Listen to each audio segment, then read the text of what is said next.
Ahí está, estamos grabando. Muy buenos días con todos. Es un placer y un gusto presentar al doctor Jorge Muro Arbulú. Hoy día él nos va a hablar de mecánica cuántica, pero no solamente es experto en mecánica cuántica, ¿no? También él conoce bastante sobre finanzas y las aplicaciones de Machine Learning e inteligencia artificial, ¿no? El doctor Jorge Muro obtuvo un doctorado en la Universidad de La Plata.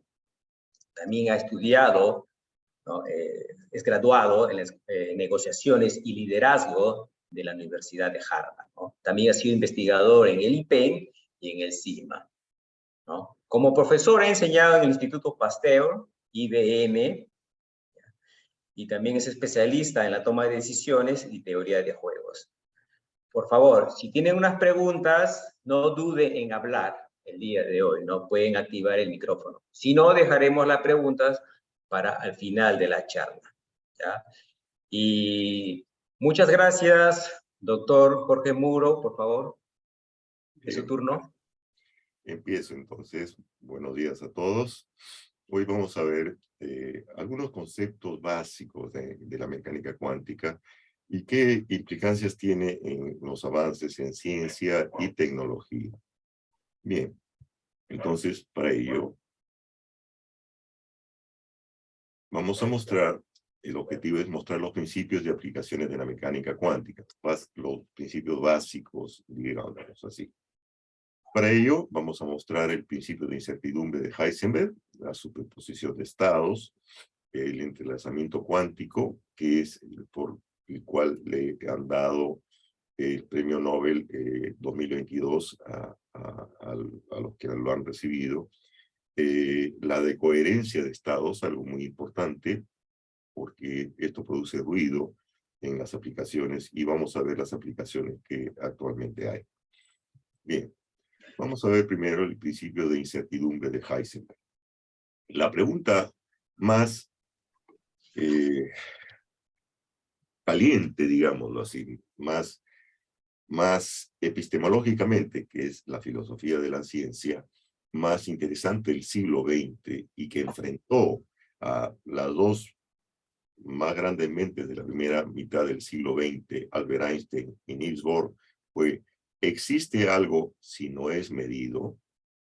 Claro, ni se atrevan a responder esto, porque esto enfrentó, ahí está, a Albert Einstein y a Niels Bohr, ambos premios Nobel, y uno líder de una escuela, y Niels Bohr líder de la escuela de Copenhague en Dinamarca. Entonces, esa pregunta, que por sí es algo tonta, porque claro, yo puedo pensar, como decía Einstein, decía, así yo no esté, la luna está.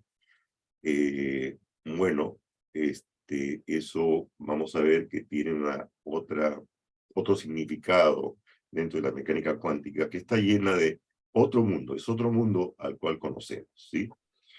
El experimento de Young en 1803 se hizo para ver si la luz era partículas, como sostenía Newton, o como sostenían otros, que era una onda. Había todavía ese debate. Entonces, aquí lo que tenemos es básicamente un emisor de partículas, y si yo pongo dos rendijas acá, van a por X probabilidad, van a dividirse en dos, y voy a tener un patrón acá, como lo vemos, de dos fotones que impactan en una placa fotográfica, o sea, dos franjas, ¿sí?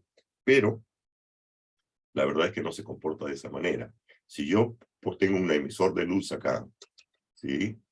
Y pongo dos rendijas, lo que voy a obtener en una placa fotográfica va a ser este patrón. Un patrón en el cual hay acá una suma de intensidades, y acá una anulación de intensidades. Esto cuando tengo esto, ya no obedece a una cuestión de partículas, sino que es el patrón de una onda. El patrón de la onda es, acá hay una construcción, donde hay luz, hay una construcción, es decir, las ondas están en fase, y donde no hay luz, es cuando las ondas no están en fase, es decir, se anulan unas con otras. Lo que yo tendría es este patrón de acá. Es una onda en la cual pasa por un colimador y por dos rendijas. Y acá se produce una fase de construcción y de anulación en cuanto a las ondas. Es decir, que la naturaleza ondulatoria de la luz estaba probada ya desde el siglo XIX, inicios del siglo XIX. Bien, en 1923 Luis de Broglie propuso que las partículas, digámoslo así, eran partículas y ondas a la vez, y estableció que el momentum, es decir, la masa por la velocidad de una partícula, era una constante, llamada constante de Planck, sobre la longitud de onda de la partícula. Es decir, la partícula, ahí nace, le dicen, Luis de Broglie era un príncipe aristocrático, no francés, y por eso le pusieron el príncipe de la dualidad. De ahí nace la dualidad onda-partícula. En 1927, la constante Planck es del orden de 10 a la menos 34, es decir, 34 ceros después del punto decimal. Es una constante muy, muy pequeña. Después vendría, en 1927, Werner Heisenberg, quien postula una cosa que se llama ahora el principio de incertidumbre. Ahora con los tiempos, en los últimos años le han puesto el principio de indeterminación, pero usualmente es conocido como principio de incertidumbre de Werner Heisenberg, en el cual él dice que el momentum y la posición de la partícula obedece a una desigualdad que es mayor o igual que la constante de Planck sobre 4pi. Esto tiene una profunda implicancia porque resulta que, como esto es una desigualdad, si yo tengo acá, supongamos, una mesa que no puede ser mayor, que debe ser mayor a 1 metro cuadrado, bueno, cuando una es una constante de estas, una variable de estas es menor, pues la otra tiene que ser mayor. Entonces hay una indeterminación o una incertidumbre en cuanto al momentum y a la posición de las partículas. Voy a explicarme sobre esto un poquito más en detalle con posterioridad. Esto solo es aplicable, no es visible en el mundo newtoniano, esto es solo aplicable en el mundo atómico, es decir, cuando estamos hablando de nanómetros, 10 a la menos 9, o Armstrong, 10 a la menos 10 metros, ¿sí? Pero mediante fórmulas de física de secundaria, se puede deducir de esta desigualdad que también hay una indeterminación en energía y tiempo, que obedece a la misma inecuación o desigualdad. Entonces, se puede tener energía y tiempo, y con lo cual inclusive se puede violar el principio de la conservación de energía si el tiempo es suficientemente pequeño. Es decir, que estamos hablando de cosas muy profundas en cuanto a sus alcances en epistemología, es decir, en filosofía de la ciencia. Debo decir que este principio esto es inherente a la naturaleza, no es una cosa que sea por observación, sino que es inherente a la naturaleza. No es que porque el medidor toma esto y hay una descalibración en el instrumento o en lo que yo mido. No. Esto es algo inherente a la naturaleza cuántica del átomo, o a la teoría cuántica, hasta donde lo conocemos, y es la base por la cual se sustenta toda la mecánica cuántica, ¿sí? A Werner Heisenberg le dieron el premio Nobel de Física en 1932, cuando tenía la edad de 31 años. Así que no pierdan las esperanzas. Bien, el principio de incertidumbre de Heisenberg, entonces, es básicamente que si yo tengo una longitud de onda, lambda, lo suficientemente amplia y conocida, pues tengo un momentum P determinado. Pero si yo la empiezo a ajustar y conozco mejor esa longitud de onda, el momentum va a ser más indeterminado. Eso es lo que está expresando acá. En otras palabras, si lo quisiéramos ver de alguna manera, esto es para que entendamos intuitivamente, no matemáticamente, la cosa es, supongamos que yo quiero ver una partícula acá. Entonces, si la longitud de onda es demasiado grande, no la voy a poder ver, porque no la ve la onda, ahí lo está viendo. La onda no la ve. Tendría que utilizar una frecuencia mucho más alta para poder ver la partícula, para que la cubra. Y con lo cual, al tener una frecuencia mucho más alta, tiene una energía, hay una fórmula que concatena energía con frecuencia de los fotones, que son las partículas de luz. Entonces, necesito darle mayor energía, y al darle, o frecuencia, y es lo mismo. Entonces, al darle mayor energía, de alguna manera, afecto la naturaleza de la partícula que estoy observando, es decir, su posición. Yo puedo darle una mayor luz, digamos, acá está, una mayor luz, mayor frecuencia, pero le estoy dando mayor energía, con lo cual estoy en una indeterminación de su posición, puesto que le estoy dando energía a la partícula. Bien, entonces una partícula no tiene posición y velocidad determinadas, sino muchas a la vez. Bien. En resumen, esto nos lleva a algo muy importante, que es el fin del determinismo. El determinismo significa que la naturaleza se comporta como un reloj, es decir, todo funciona acá, etc. No, no, no. A partir de acá, en la mecánica cuántica, todo es probabilístico, todo es probabilidades, con lo cual hay un fin del determinismo. Hay una frase atribuida a Einstein en el Congreso de Solvay. Solvay, en Bruselas, Bélgica.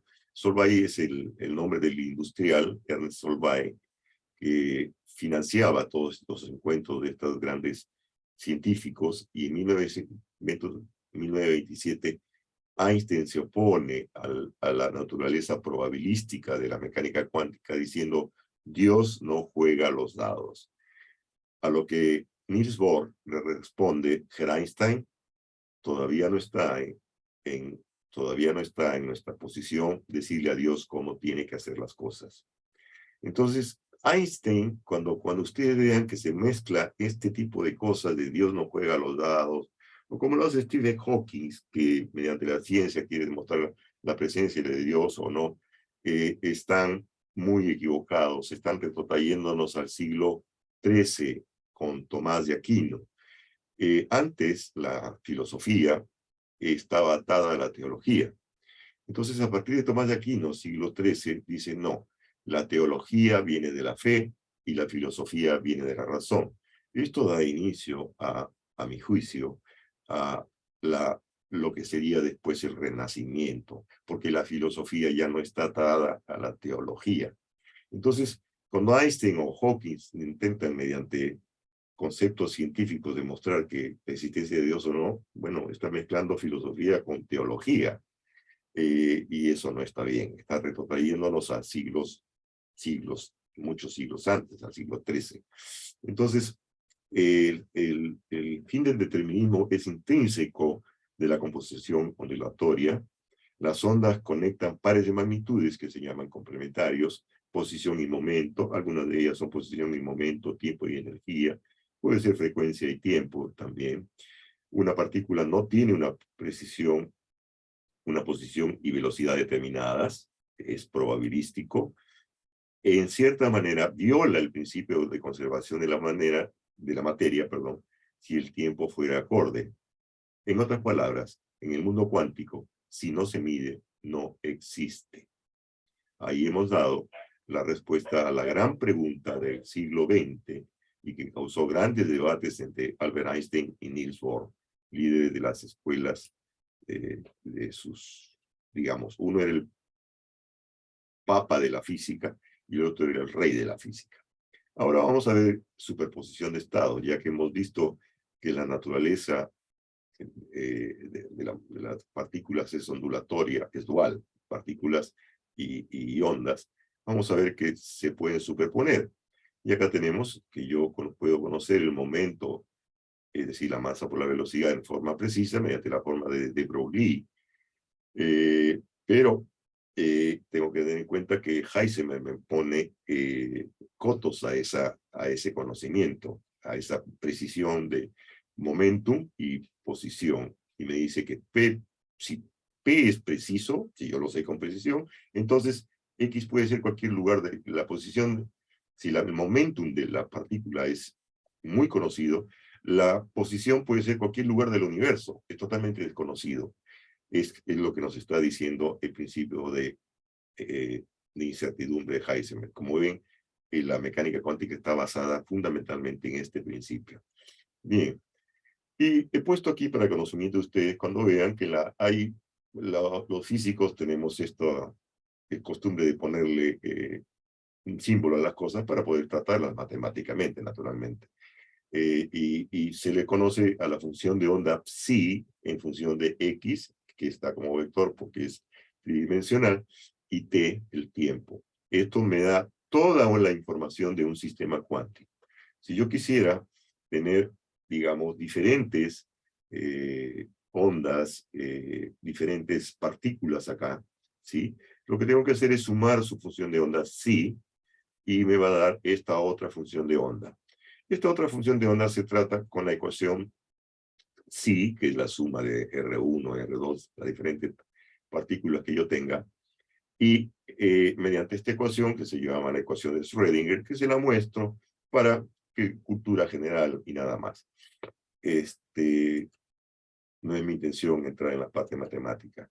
Y aquí tienen esta función de onda, psi, está caracterizada por tres números cuánticos, en este caso 2, 0, 0, como vemos acá. Y esto que estamos viendo es la posición del electrón respecto al núcleo. Mientras más brillante sea la posición la figura, lo que veamos en la figura, mayor probabilidad que el electrón esté así. Entonces, como vemos, el electrón no es otra cosa que una nube de probabilidad, ¿sí? Es una nube, ahí lo estamos viendo. Acá estamos viendo con otros números cuánticos el electrón, este es el átomo de hidrógeno por si acaso, que es el átomo más simple porque tiene un protón y un electrón. Bien, entonces las partes más brillantes acá son las posiciones del electrón. Como ven, no hay una posición determinada, sino lo que hay es una nube, llamémoslo así, o una figura, una nube de probabilidades, donde la parte más brillante es donde es más probable que esté el electrón. Y acá tenemos la función psi completa de la función de onda del átomo de hidrógeno, donde vemos que dependiendo del número cuántico de psi, entonces tendremos diferentes posiciones del electrón, ¿sí? Como vemos, es casi infinita, ¿sí? Entonces, esto ya nos da una idea que hay una indeterminación o una incertidumbre en cuanto a la posición de las partículas respecto a lo que nosotros conocemos. Entonces, tenemos que empezar a manejarnos con un mundo probabilístico. Y acá tenemos algo muy interesante. Esto, dependiendo del número cuántico n, que es uno de los números cuánticos del átomo de hidrógeno, fíjense ustedes que esta de acá es la probabilidad que el electrón esté en una cierta posición. Entonces, respecto al núcleo, ¿sí? Entonces, fíjense ustedes estas ondas. Pero todas las ondas que tenemos, dependiendo del número cuántico, en algún momento tienen probabilidad cero. Acá lo vemos. Acá cero, acá cero, acá cero y por acá cero.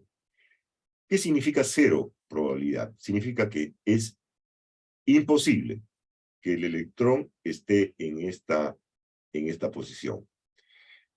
Y de ahí cuántico, porque salta un electrón, salta de esta órbita a esta, llamemos a esta órbita, sin pasar, probabilidad cero, sin pasar por los estados intermedios.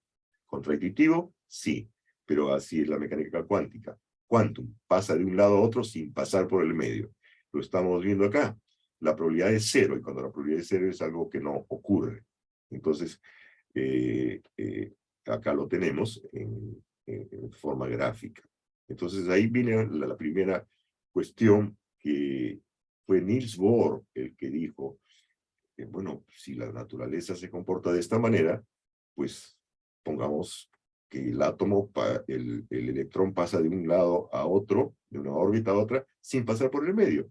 Mucho coraje el de Niels Bohr, lo cual le valió el premio Nobel de Física también por eso. Bien. Acá algunos experimentos que hicimos en el Instituto Peruano de Energía Nuclear, que es la fusión nuclear. El hidrógeno común tiene un protón y un electrón. El hidrógeno, que se le llama deuterio, tiene un protón y un neutrón. Y el hidrógeno que tiene, esto es neutro, esto sí es radiactivo, cuando tiene un protón y dos neutrones, se le llama tritio. Entonces lo que hicimos, lo pusimos en marcha con un físico sueco en el IPEN, fue la fusión nuclear. Teníamos una capa de, un envase de deuterio, es decir, hidrógeno con dos neutrones, con un neutrón, perdón, y un cañón de aproximadamente 7 metros de largo, acelerado el deuterio a 150.000 voltios, y eso impactaba contra un blanco de tritio. Este blanco de tritio, al impactar, se produce una fusión nuclear, en la cual el deuterio y el tritio se fusionan para producir helio, y dando como resultado neutrones de alta energía, en este caso de 14 MeV, es decir, miles de electronvolts. ¿Y eso para qué me sirve? Bueno, eso estaba a 7 metros bajo tierra, en el edificio del IPEN, en la cuadra 14 de la Avenida Canadá, y ahí se activaban esta fusión nuclear, y se ponían en unas cápsulas de plástico que se traían mediante sistemas neumáticos hacia los detectores. Estos detectores eran muy sofisticados, necesitaban nitrógeno líquido para ser refrigerados, en germanio hiperpuro. Y yo tenía básicamente arriba ya, en la pantalla, cada elemento de la naturaleza tiene una huella digital. Esa huella digital se llama se llama un pico. Entonces, con un fotopico, yo sé qué elemento hay, y con el área que está debajo del fotopico, yo sé qué cantidad de ese elemento existe. Entonces, se podría determinar en ese entonces la procedencia, por ejemplo, de los huacos, porque se sabía la composición que tenían en determinado momento, inclusive el agua que eran para los torpedos de los submarinos. Entonces, como ven, este es un experimento que se hizo en el IPEN. Después pasé al Servicio Industrial de la Marina, a la Oficina de Proyectos Nucleares, siendo gerente fundador. Y acá tenemos la refinería La Pampilla. Ahí he puesto varios tipos de radiación. La alfa, que son núcleos de helio; la beta, que son electrones; rayos X, que todos conocemos; la radiación gamma, que ya es una radiación muy penetrante, la estamos viendo acá; y los neutrones, que pasan como nada, cualquier cosa, ¿sí? Los experimentos fueron hechos, las aplicaciones fueron hechas con radiación gamma. Entonces, acá hemos puesto la capacidad de penetración. Esto con las partículas alfa, por ser pesadas, son átomos de helio, es decir, tienen dos protones, dos neutrones, son de poco alcance, digámoslo así. Las betas son electrones, tienen mayor alcance, pero la gamma no la para nada. La gamma pasa por el acero como si nada. ¿Y qué se usó esto? Bueno, se usó porque cuando ustedes pasan por la refinería de La Pampilla, la torre más grande que ven es la torre de destilación del petróleo. En términos como le llaman ellos, se llama torre de craqueo catalítico. Así le llaman. Esto pertenece a la ingeniería química, ya no es mi campo, pero la idea es ponerle acá el petróleo, se calienta de tal manera que va pasando por distintos platos que estamos viendo acá. Al pasar por distintos platos, estos tienen unos honguitos ahí, que permiten que el vapor suba hasta acá.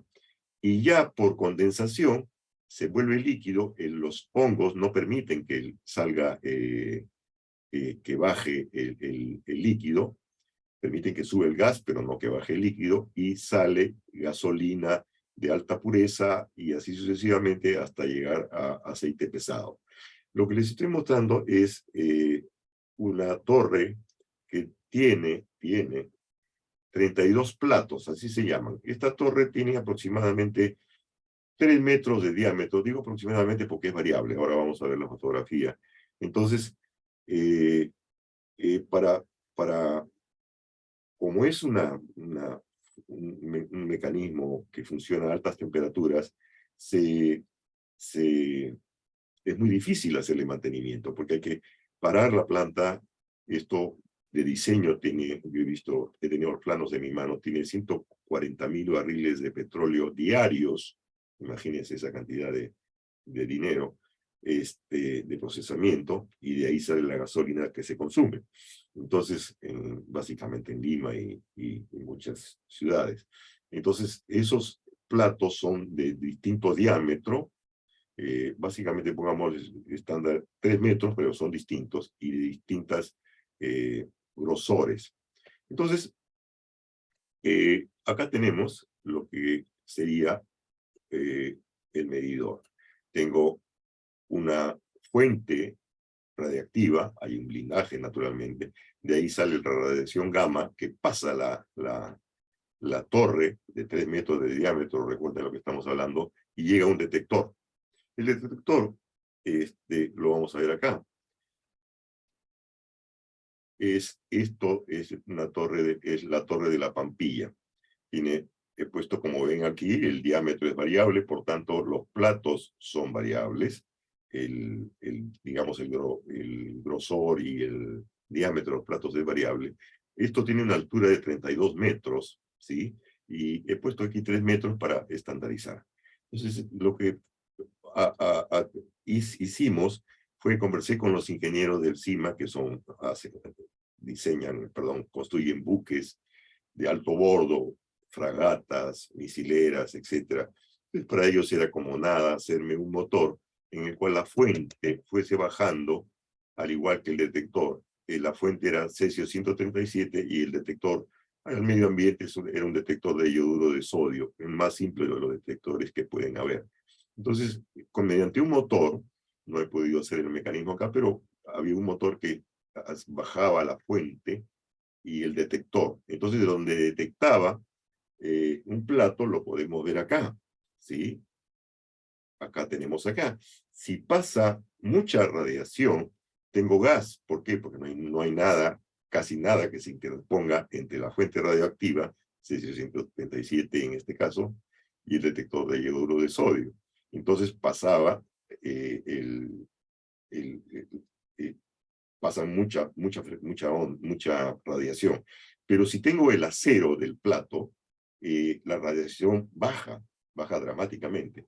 Entonces, en teoría, no es exacto, pero sirve para el ejemplo, yo tendría que tener un seno perfecto.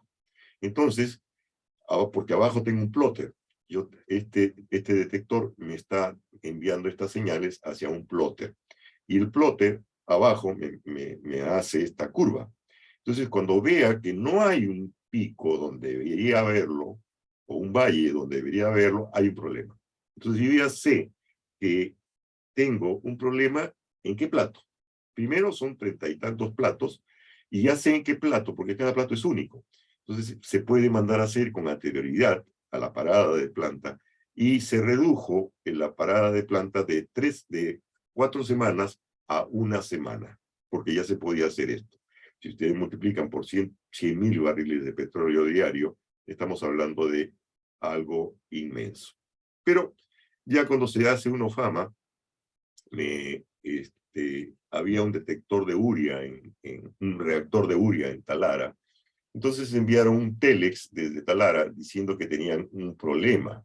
Esto es muy simplificado. Es un productor de urea.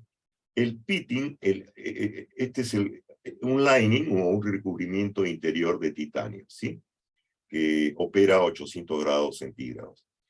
Y el pitting es un agujero muy, muy pequeño que a temperatura ambiente no se puede detectar porque es muy, muy pequeño. Entonces habían llamado a expertos británicos, brasileños y de otro país cuyo nombre ya no recuerdo, cuyos nacionalidades ya no recuerdo, y no habían podido, mediante ensayos no destructivos, llámense tintes penetrantes, etcétera, no habían podido detectar este pitting. ¿Por qué? Porque cuando está a temperatura ambiente no hay nada, no se puede detectar, pero a 800 grados sí hay escape. Entonces, cuando me llamaron, llego a Talara y lo que se me ocurre fue, ya habiendo sido advertido el problema, el yodo es una cuestión que se consigue en el IPEN, se compra. El yodo 131 es radiactivo, entonces le puse el yodo acá, es un emisor de rayos gamma y de electrones, tiene una vida de media de 12 horas, con lo cual esto fácilmente en 2 días ya está desactivado, pero en el momento yo tengo radiación.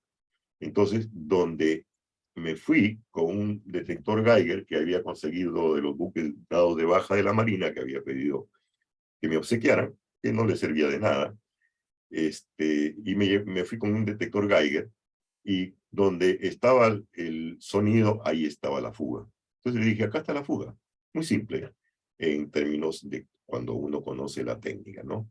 Entonces, ahí estaba la fuga, y ya con soldaduras especiales del CIMA también, se hizo el parche de este lining o recubrimiento de titanio, y se solucionó el problema de pitting, es decir, de agujero muy pequeño.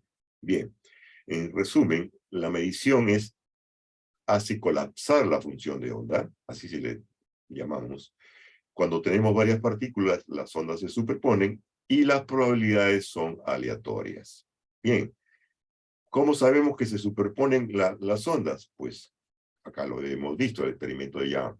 Esto es lo que vemos cuando impactamos diferentes, múltiples fotones en una placa fotográfica a través de 2 rendijas, ¿sí?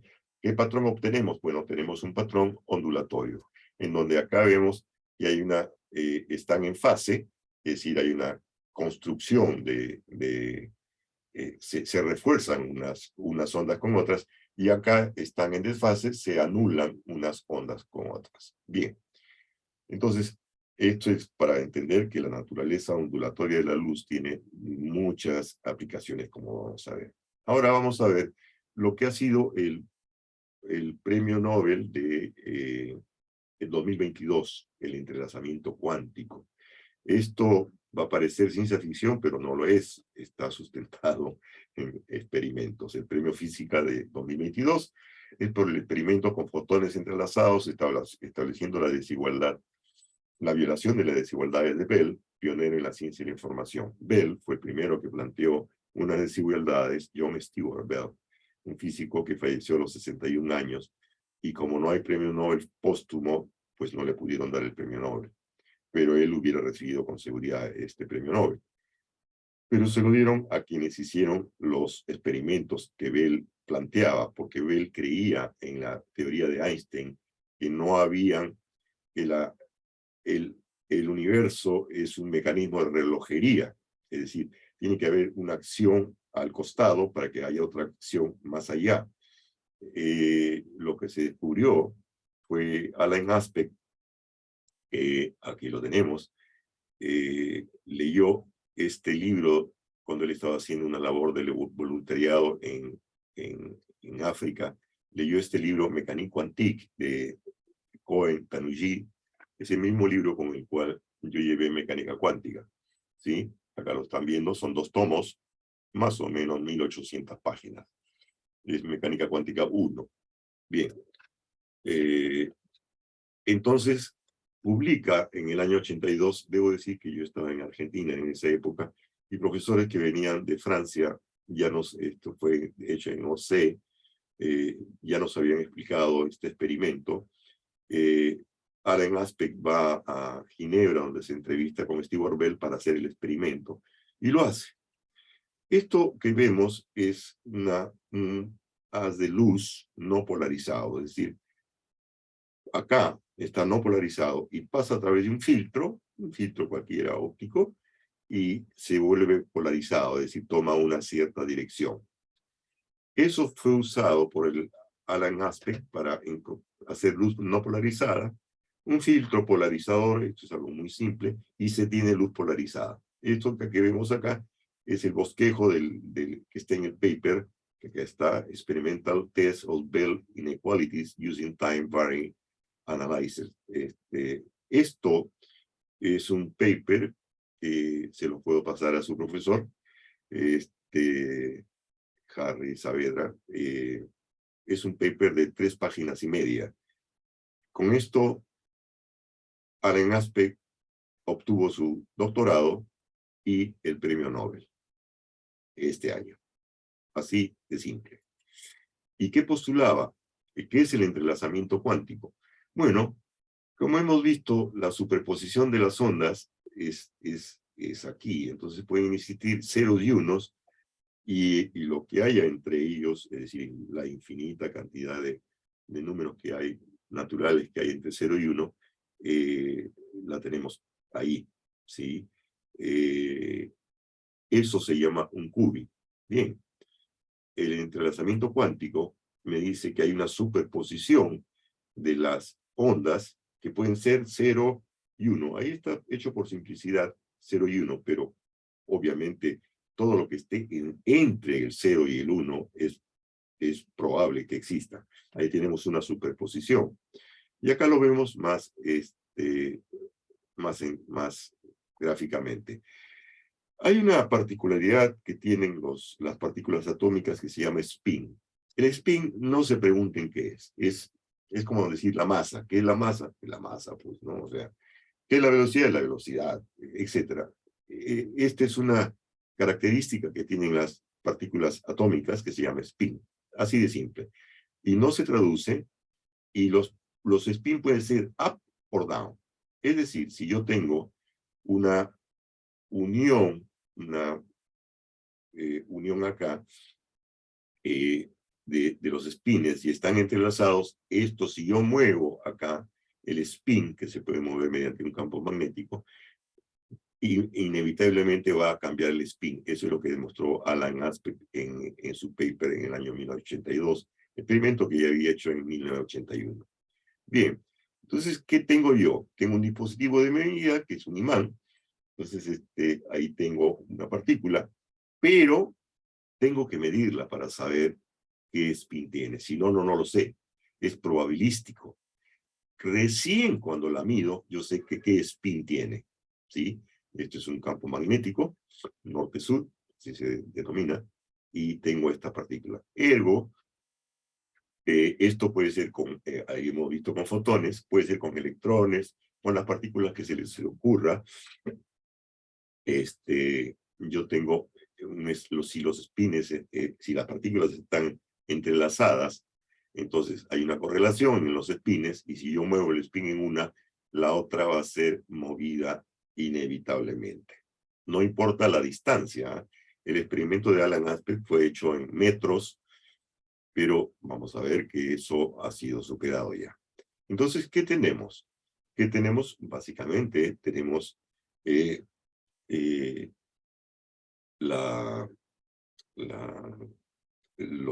las partículas que están fluctuando, coexisten en superposición en 0 y 1, gracias al principio de incertidumbre. No puedo saber yo eso hasta que lo mida, ¿bien? Y gracias a la naturaleza ondulatoria.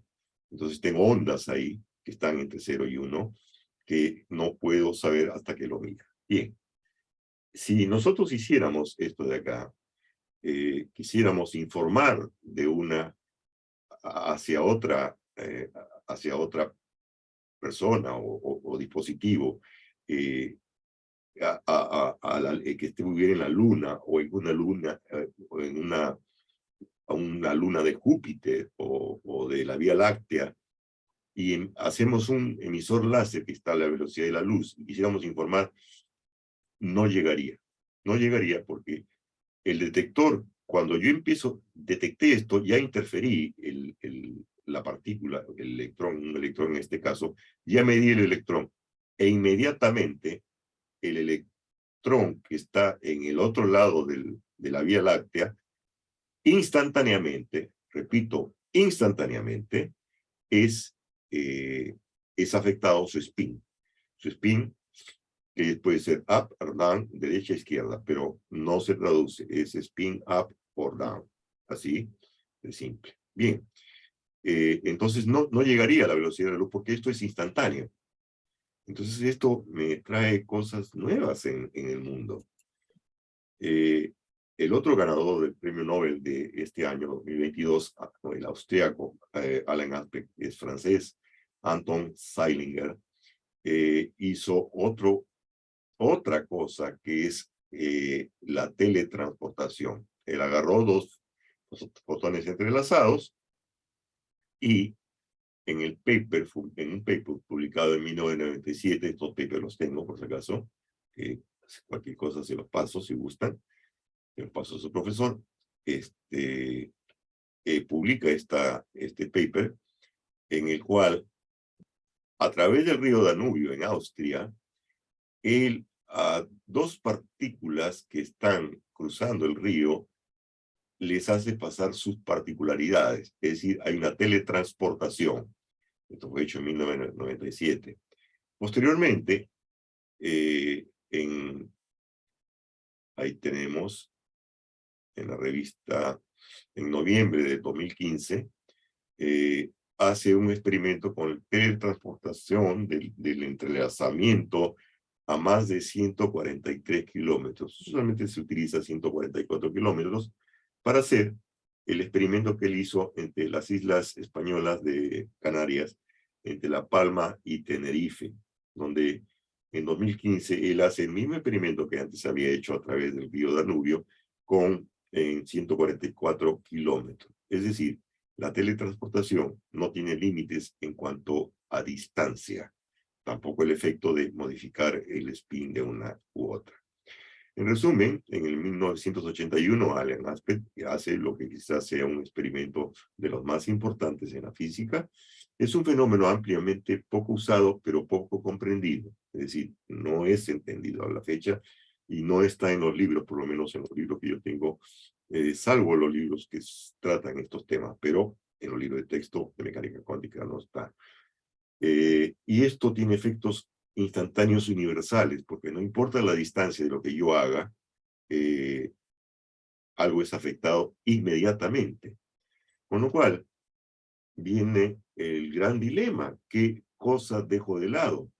Y lo que se decidió dejar de lado es el principio de localidad. Es decir, ya no existe el mecanismo de relojería que una cosa afecta al costado y esta afecta a la otra, sino que el principio de localidad ahora en la física ya no existe más. Algo puede ser afectado de una manera instantánea sin pasar por el lado. Así como Niels Bohr dijo, un electrón pasa de una órbita a otra sin pasar por el medio. Acá hay un efecto de spin que pasa de un geográficamente, inclusive desde satélites, y con lo cual se deja el principio de localidad. Ya hemos dejado de lado el determinismo para entrar a un mundo de probabilidades, y ahora dejamos de lado el principio de localidad. Ya se ha tenido que dejar de lado. Esto es muy reciente, no es muy lejano. Y ahora vamos a ver de coherencia de estados y ruido.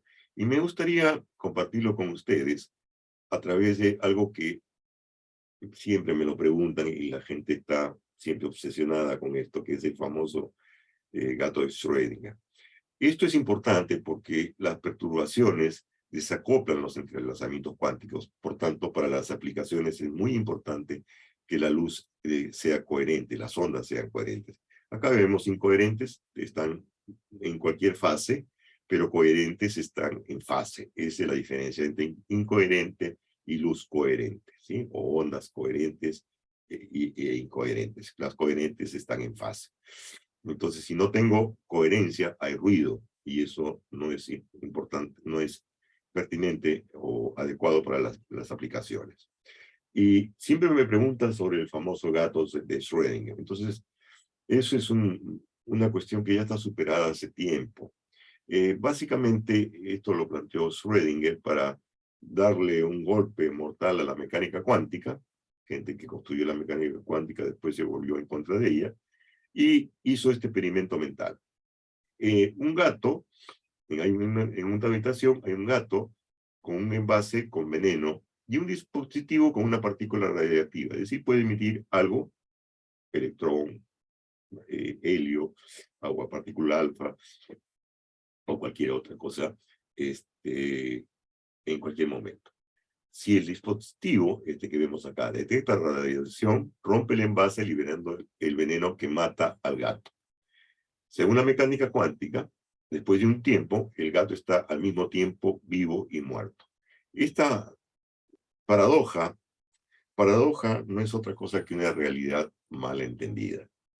Entonces, todavía lo siguen usando por desconocimiento, pero valga la verdad yo voy a utilizar este ejemplo para mostrarle qué cosa es la decoherencia y cuáles son los problemas que hay que solucionar con el ruido. Primero, que esto pues sería una función de onda de un gato vivo y muerto, ¿no? Entonces esta es la función de onda sí del gato vivo más la función de onda del gato muerto. Pero la superposición ¿de qué? ¿Gato vivo o muerto? Vamos a ver. Un átomo puede ser cuántico, pero un gato no lo es, ¿sí? El experimento de Young, el que vimos al inicio de esta charla, es que hay un comportamiento de ondas. Y la coherencia es la función de onda con las ondas en fase, es decir, tienen que estar sincronizadas. Cuanto más grande sea el cuerpo, más interacciones van a haber de las moléculas con el entorno. Si es un gato, se pierde esa coherencia, es decir, esa fase de las ondas, en 10 a la menos 31 segundos, es decir, instantáneamente, no aguanta el mundo macroscópico, las leyes de la mecánica cuántica. Por otro lado, que el gato esté vivo o muerto no son estados cuánticos. Vivo o muerto, ¿cómo defino un vivo o muerto? Bueno, tendría que hablar de latidos, tendría que hablar de temperaturas, no está definido. Por tanto, ese ejemplo del gato de Schrödinger fue muy poco comprendido, y actualmente es poco conocido que esto, vivo o muerto, no son estados cuánticos. Por tanto, ¿cómo defino yo eso? Y finalmente, las ecuaciones de Schrödinger a esta escala son las ecuaciones de Newton. Es decir, es un problema básicamente newtoniano. Bien, en resumen, vemos que la coherencia de las ondas y su importancia, esto no se presenta en el mundo newtoniano, y la naturaleza ondulatoria de la interpretación cuántica, que es todo lo que hemos visto hasta ahora. Y ahora vamos a ver algunas aplicaciones. Yo lo que les he mostrado son algunas aplicaciones, por ejemplo, en el IPEN, el Instituto Peruano de Energía Nuclear, y en el CIMA, en la Oficina de Proyectos Nucleares. Llegué a manejar 17 proyectos, ¿sí? Es decir, el Perú es un país virgen para aplicaciones. Eso tengan ustedes muy en cuenta, ¿sí? Yo tendría un poco la edad de ustedes, poco más, poco menos, cuando hacía estas aplicaciones. Ahora vamos a ver las aplicaciones que hay. El LED es poco conocido, que es un efecto cuántico por el cual sus descubridores recibieron el Nobel de Física en 2014. ¿Sabían que el LED era producto de la cuántica? Probablemente sí, probablemente no, pero acá se los estoy trayendo. Después otra aplicación, le dieron el premio Nobel de 1956 a los descubridores del transistor. Porque claro, el transistor emite o no emite electricidad, en una banda, y ese concepto no existe en el mundo newtoniano, existe en el mundo cuántico. Entonces, uno de ellos, de los ganadores de este premio Nobel, fue William Shockley, quien puso una empresa, fue fundador de Silicon Valley, poniendo una empresa, Fairchild Semiconductor, si mal no me acuerdo, y como trataba muy mal a sus socios o partners, uno de ellos fue Philip Nolan, un físico, quien se molestó y fundó Intel. Entonces, de ahí viene toda la, digamos, Silicon Valley, viene del Valle del Silicio, nace de ahí. Entonces, con los transistores ya, esto estamos viendo un transistor viejo, pues cualquiera de nosotros en un smartphone que tengamos, tiene millones de transistores en un dedo, ¿sí? Entonces esto, más el álgebra de Boole, AND, OR, XOR, NAND, constituye la base de la computación, tal como la estamos viendo hoy en día. Entonces ahí tenemos un foco. Un foco no puede ser luz coherente, porque el filamento de tungsteno emite en un lado radiación y en el otro lado, a destiempo, emite otra radiación, es decir, no están en fase. Y lo vemos más claramente acá.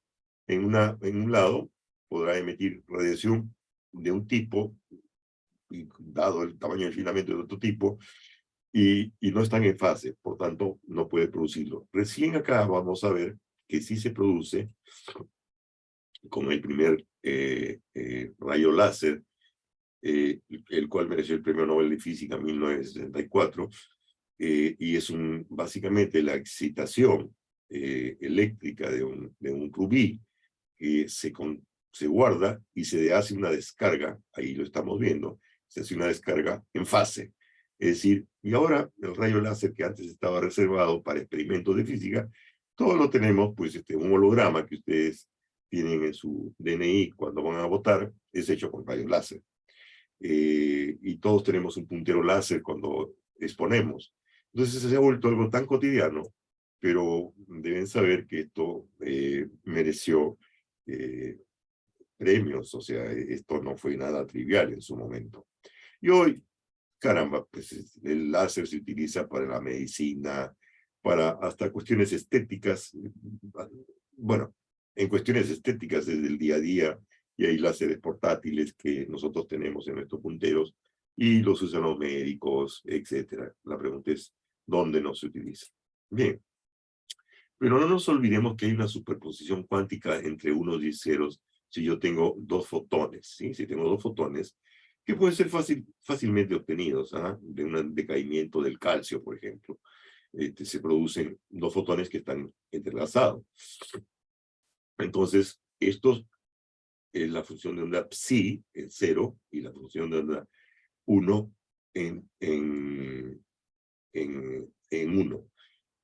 Up y down, ¿sí? Y hay un infinito estado entre 0 y 1.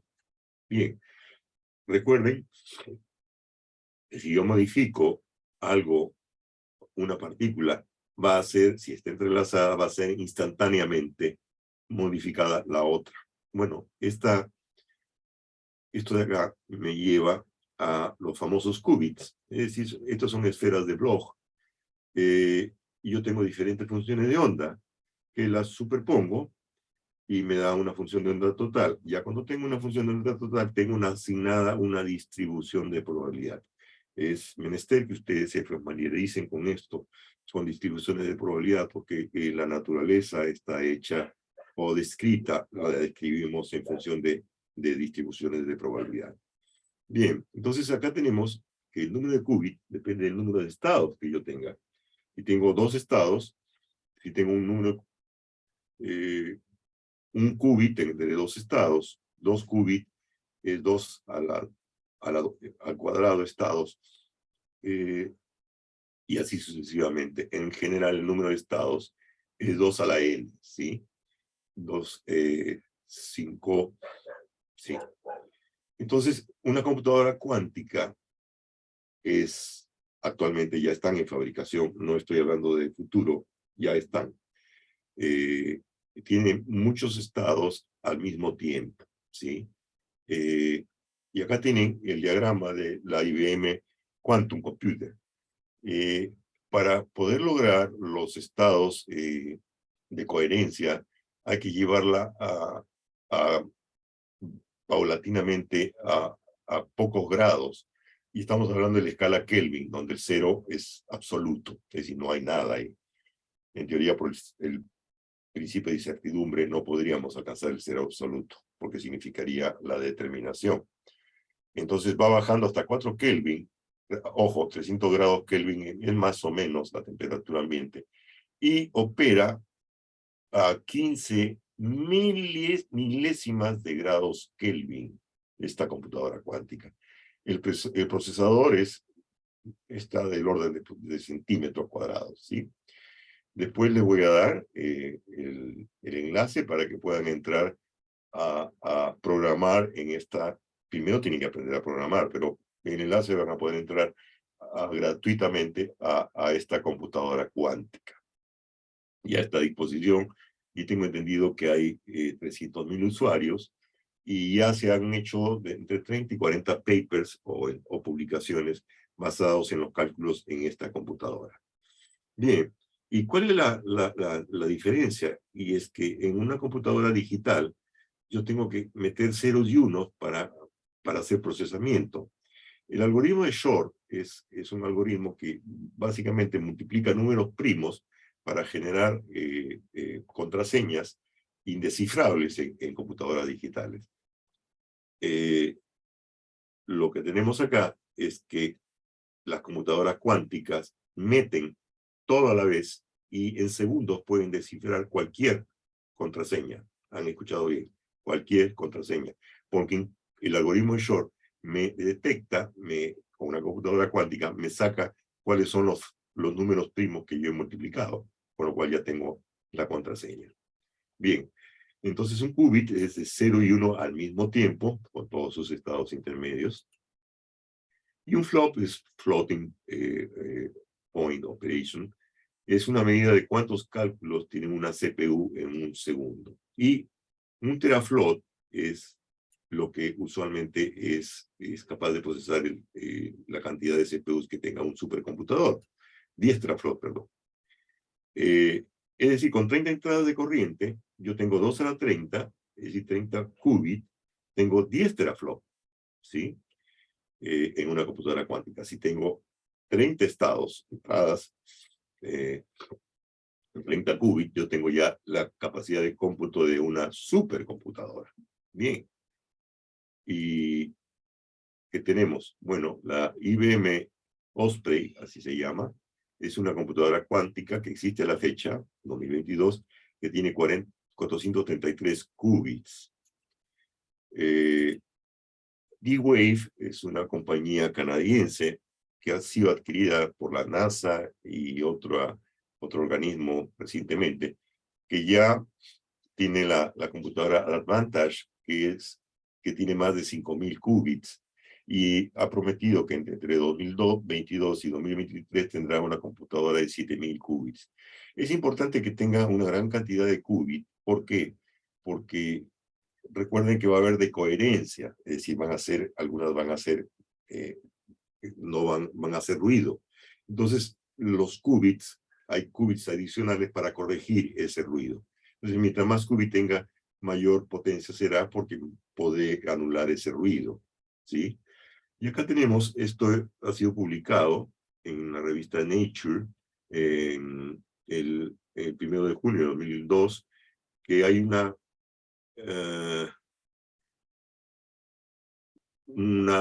ventaja computacional en cuántica con un procesor fotónico programable. Eso está publicado. ¿Y qué me dice? Que pueden hacer en 36 microsegundos con esa computadora lo que tardaría en una computadora digital, supercomputadora digital, 9.000 años. ¿Escucharon bien? Es decir, en 36 microsegundos, 10 a la menos 6 segundos, puedo hacer lo que en una computadora digital tardaría 9.000 años. De eso estamos hablando. Esta computadora es una marca Xanadu, es otra firma comercial, y ya la tenemos. Esto no lo he podido comprobar, pero en China afirman haber logrado en una computadora cuántica hacer un cálculo en 1 milisegundo, lo que tomaría 30.000 millones de años en una computadora digital. Como ven, hay que estar ya en esto porque el futuro nos va a pasar por encima. Y el 28 de septiembre de 2022, hay en Nature también se publica, hay un control universal de un procesador cuántico de 6 qubits en silicio ya. O sea, ya se está usando esto en silicio. ¿Y qué aplicaciones podría tener la computación cuántica? Bueno, propiedades materiales, ahora me voy a referir a esto, mejora en paneles solares, ciberseguridad, es decir, quien no tenga una computadora cuántica va a estar expuesto a que le rompan o descifren su clave en nada. Desarrollo de nuevas drogas, materiales aeroespaciales, la predicción del clima. ¿Por qué? Porque ustedes habrán escuchado del efecto mariposa, es decir, el aleteo de una mariposa en Brasil causa un tornado en Kansas. Bueno, esto es así porque es tan sensible el clima a un efecto u otro que las computadoras no tienen capacidad de procesar todo eso.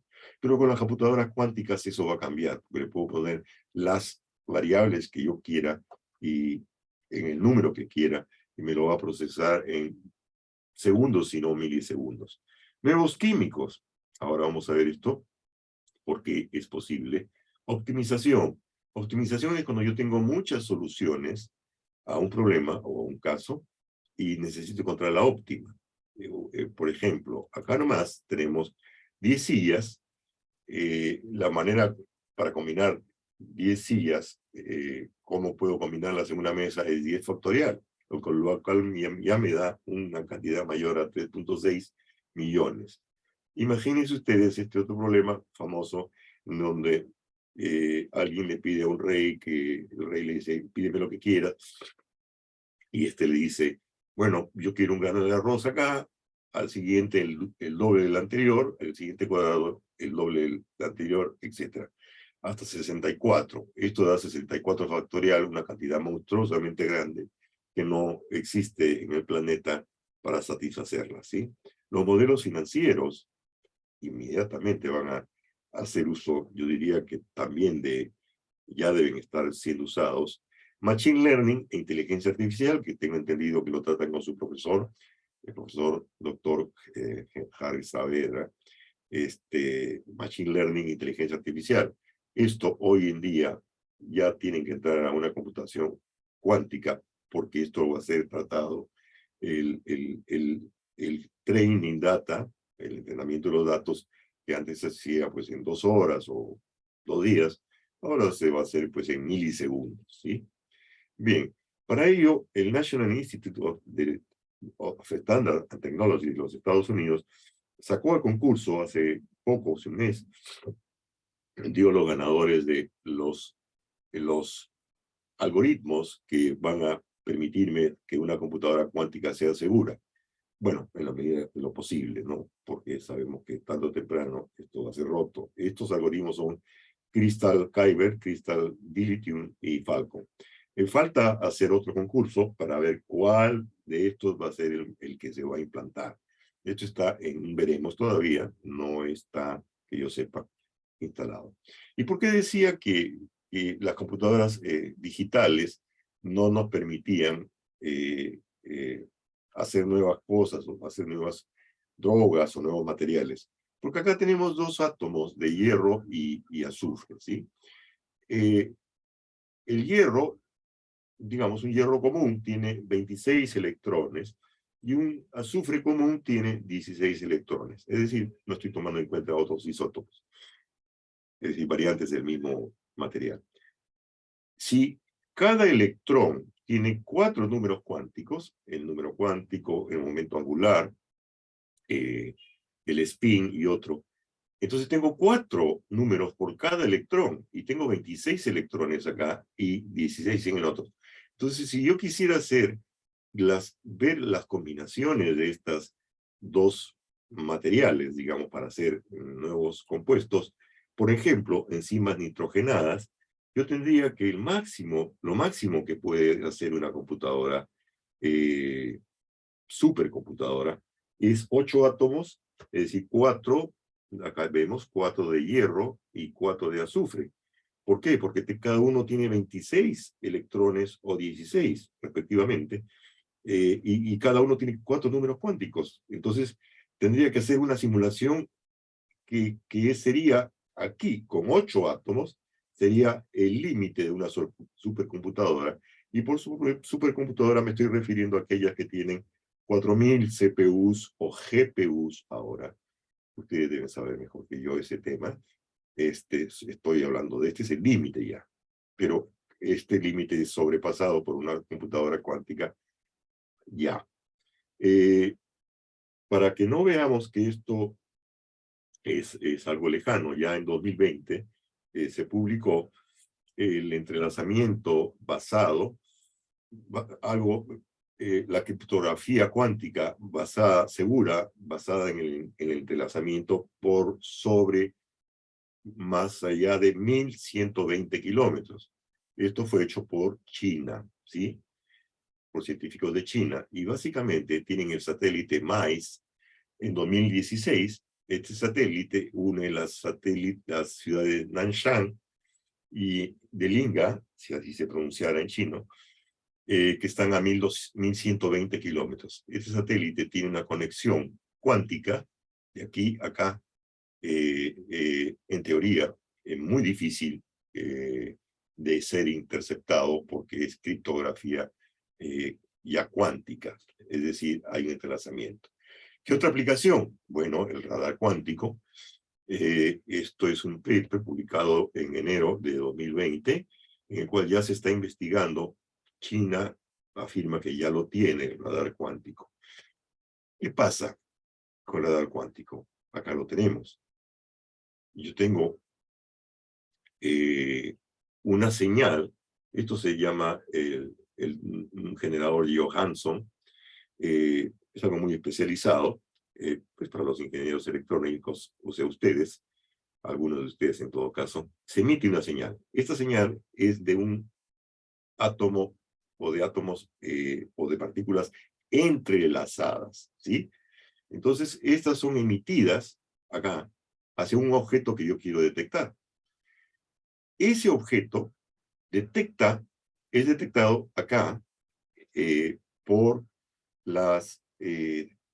los inactivos que yo tengo de los fotones o cualquier otra partícula atómica inactivos, pero que están entrelazados. Es decir, instantáneamente yo voy a poder detectar un objeto y no va a ser posible que lo puedan interferir, porque cualquier interferencia va a viajar a la velocidad de la luz. Esto es instantáneo. Entonces, es muy difícil porque si yo quisiera un avión, y recuerden que se han invertido trillones de dólares en hacer aviones de quinta y sexta generación para que tengan la forma y pintura o materiales que los recubran, que absorban las ondas de radar. Pero si yo le emito fotones, bueno, la longitud de los fotones va a ser extremadamente baja. El recubrimiento de acá no me va a servir. Por otro lado, es baja la potencia, por tanto el reflejo es casi invisible. Las microondas con las cuales son lanzadas los fotones evitan la decoherencia, por lo menos así lo describe el paper. Ojo, debemos asumir que el 99% si no el 100% de este tipo de investigaciones no está siendo publicado, porque es natural que cada país no quiera compartir estas cosas en revistas científicas. Cualquier país, Estados Unidos, China, Rusia, Gran Bretaña o estos países no lo van a publicar. Esto será clasificado Por tanto, lo que les estoy diciendo es solamente lo que he podido encontrar en un paper. Las microondas evitarían la decoherencia y, finalmente, con el entrelazamiento, eso hace que cualquier otra señal sea ignorada. Porque, claro, el fotón que está acá, o si es electrón, simplemente va a ignorar algo que no esté entrelazado con sí mismo. Entonces, esta trillonada de dólares va a ser dejada de lado o va a ser inútil ya mismo con este radar, ¿sí? Entonces, nada puede escapar a en principio, a este radar, a este nuevo radar, ni siquiera un jet invisible. Bien. Tomemos las palabras de Neil Dorst, uno de los creadores a través de lo que se llama la Escuela de Copenhague de la mecánica cuántica y padrino de Werner Heisenberg porque lo protegía. No existe una realidad cuántica más allá de lo que revela un experimento, un acto de observación. Es decir, si yo no observo, no existe nada. Eso por un lado. En resumen, lo que tenemos es más o menos que el 50% de la economía mundial, como hemos visto, hay cosas que ni siquiera sabemos que provienen de la mecánica cuántica, es mecánica cuántica. Hay aplicaciones que no sabemos que provienen de ella. El futuro pasa por su conocimiento y dominio. País que no investigue o no se adapte seguirá siendo analógico y continuará siendo un país del siglo XX, ya no del siglo XXI. Bien, me gusta recitar siempre estas frases de para algunos considerado la mente más brillante de la segunda mitad del siglo XX, Richard Feynman, un premio Nobel de 1965 por sus descubrimientos en la electrodinámica cuántica. Richard Feynman solía decir, la mecánica cuántica describe la naturaleza como algo absurdo al sentido común, pero concuerda plenamente con las pruebas experimentales. Y recuerden que la ciencia no importa qué tan linda, bella, perfecta sea mi teoría, pero si no concuerda con el experimento, chao, no existe esa teoría, inmediatamente queda invalidada. Por lo tanto, espero que ustedes puedan aceptar a la naturaleza tal y como es, absurda. Y tiene otra frase. Si puedes evitarlo, no sigas preguntándote, pero ¿cómo puede ser así? Para terminar diciendo, creo que puedo decir con seguridad que nadie entiende la mecánica cuántica. Y lo dice Richard Feynman, ¿sí? Entonces ahora dejo de compartir. Voy a pasar a través del chat el enlace para que ustedes puedan entrar a un mecanismo de computación cuántica. Yo puedo pasarles acá, ¿sí, no? Sí, por el chat. Sí, ahí está. Oh, Ahí, gracias. Ah, ya. De IBM. Sí, sí. IBM, deben haber otras marcas como D-Wave, Xanadu, etcétera, pero hay que ponerse a investigar todo eso y la vida no alcanza, Harry. No alcanza, sí, ya me di cuenta, ¿no? Más bien, muy interesante, hay cosas que yo no conocía y yo creo que una vida no basta. Hay muchas preguntas, yo tengo muchas, y acá unos estudiantes también han puesto, no sé si tendrás tiempo para resolver. Claro, por supuesto, en lo que pueda, por supuesto, porque como dijo Richard Feynman, creo que puedo decir con seguridad que nadie entiende la mecánica cuántica. Sí, y ahora me doy cuenta que el mundo y el futuro es cuántico. Ahí lo está. Y ahí tienes el link para que Sí, ya tus alumnos empiecen a aprender programación cuántica. programación cuántica. Sí, ya me di cuenta de que es un sí o sí, y mi regalo de Navidad de este año va a ser me voy a regalar a mí mismo los libros de Tanucci, ¿no?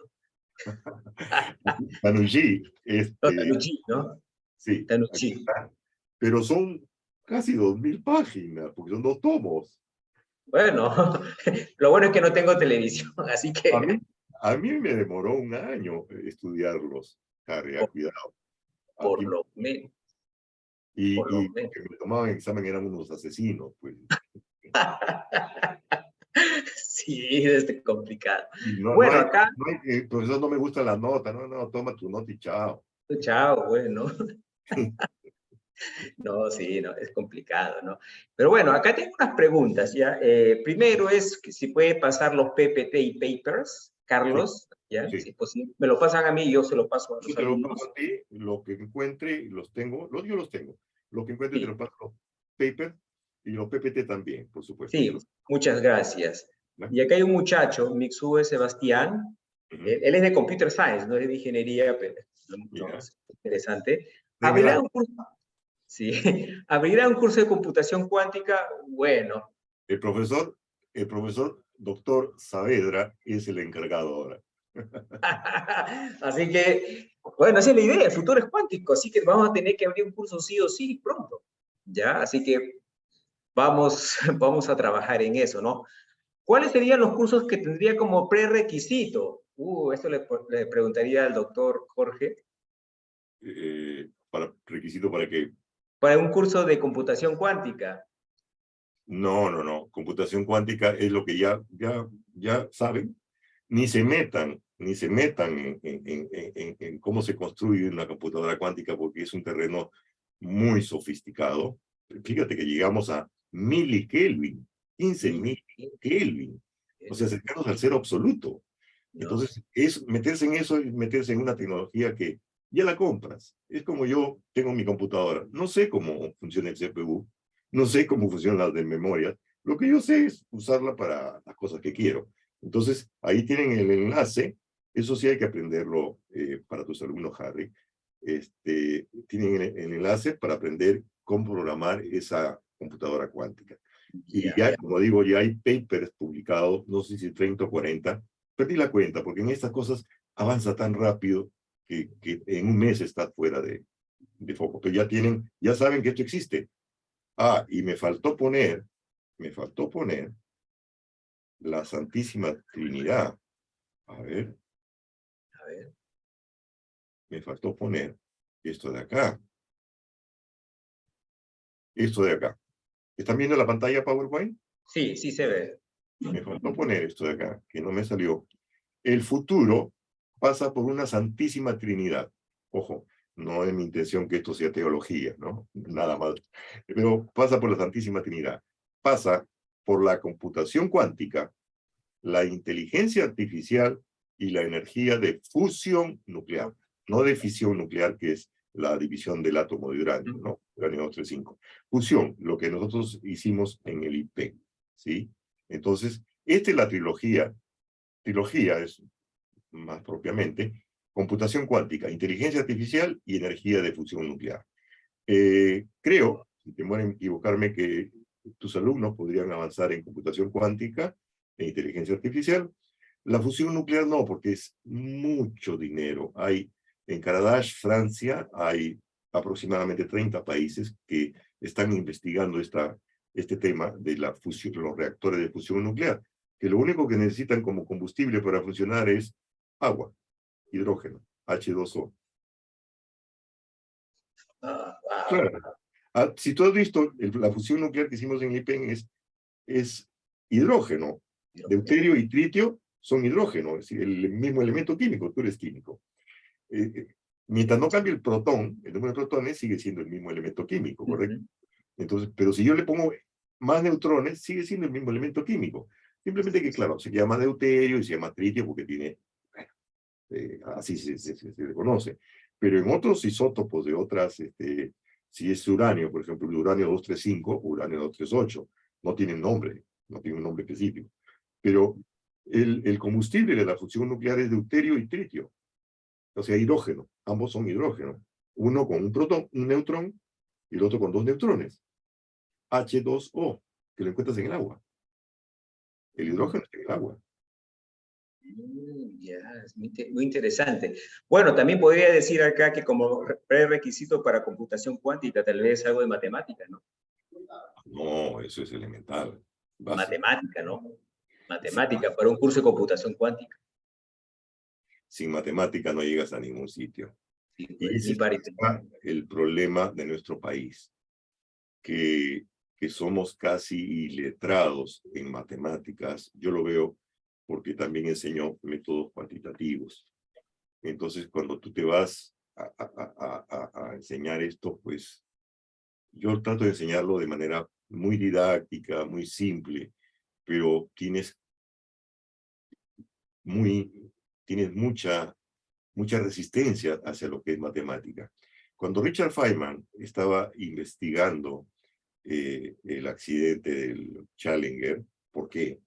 Él le hace una pregunta a uno de los empleados de la NASA y le dice, ¿cuál es la probabilidad que un cohete tripulado falle? Y le responden 1 en 100.000. Feynman calcula, lo que usted me está diciendo es que yo puedo volar un cohete diario durante 300 años y no tener ningún accidente. Fíjate la capacidad de Feynman de agarrar una probabilidad y llevarla al plano real y de sentido común. Y el sentido común pues te dice que si tú quieres volar un cohete diario por 300 años y no tener un accidente, es la definición de imposible.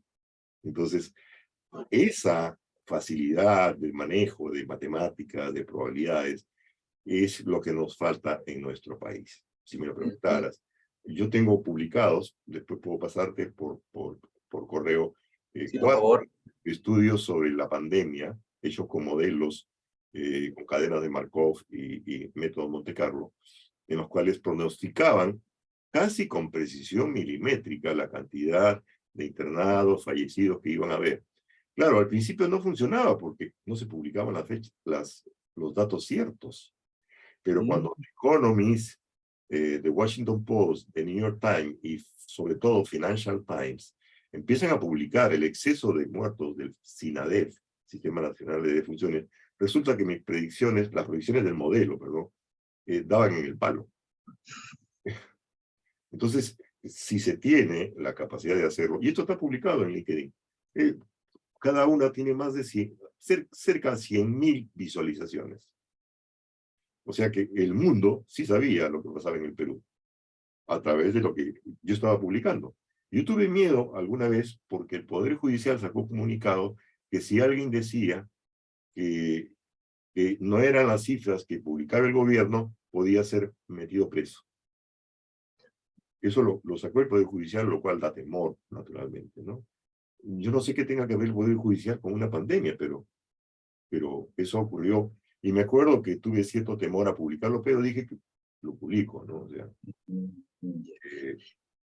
¿Eso así. está en su LinkedIn? Voy a buscarlo para compartirlo Sí, también. sí, está en LinkedIn, yo te paso Sí, por favor.